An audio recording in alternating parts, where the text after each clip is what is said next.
It's just nice to have that physical representation too, to be able to do a little love you, kiddo. KCCI was in Marshalltown on Wednesday as an Iowa nonprofit presented the family of fallen National Guardsman Staff Sgt. Nate Howard with a flagpole memorial. Afterwards, Howard's parents invited us into their home. It was their first sit-down interview with the media since their son was killed in an attack in Syria in December. But there was just too much to fit into one story. KCCI's Abigail Curtin joins us now with more on what the couple had to say about their son. Abigail? Ben and Stacy, there are two things I can tell you for certain about Staff Sgt. Nate Howard's mother and stepfather. Number one, they love their son more than anything in the world. And number two, while even though his death was an unimaginable tragedy, they say there is still good to be found. Wednesday was a special day for the Bunn family. With the addition of a new flagpole dedicated to the remembrance of their son and stepson Nate Howard, it felt like a way for the community to see his sacrifice and share in the appreciation for his service. But what you didn't see? I prayed over them before they went on their mission that morning. The remnants of him across their living room, his Purple Heart, his book of devotionals he read each day with the bookmark on the page of the final one he read to his peers overseas. This is the morning of. A picture of him taken on his last morning alive.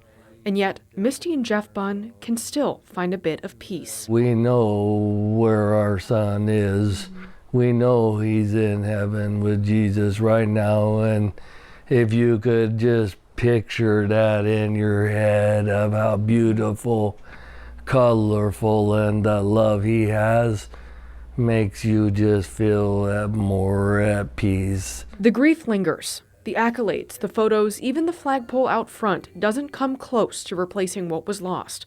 Some days are harder than others. Sometimes with grief, people want you to get over it. They want you to not talk about it, because it does make some people uncomfortable. But normalizing that he's still a part of my life every day. He's still a part of my thoughts every day. He physically is no longer on this earth, but he's still my son, and he will be forever. But amid this grief, there are lessons to be learned. Lessons of gratitude. We're living in a country that is the only country you can choose your religion, choose what it is that you want to do. You've got freedom to go from here to there. Lessons of togetherness. It's not about the politics so much as it is about the pride that we have living in a country that we do, and the sacrifice that people like Nate make in order to keep it that way. And lessons of hope. They were here for one purpose, and that was to honor a soldier who lost his life for them, and to help us in our grieving process, and that gives me hope.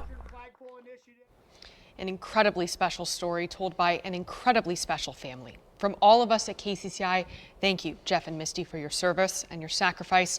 And also thank you to the friends and family of Staff Sergeant Edgar Torres Tovar, who also lost his life that day. Ben and Stacy.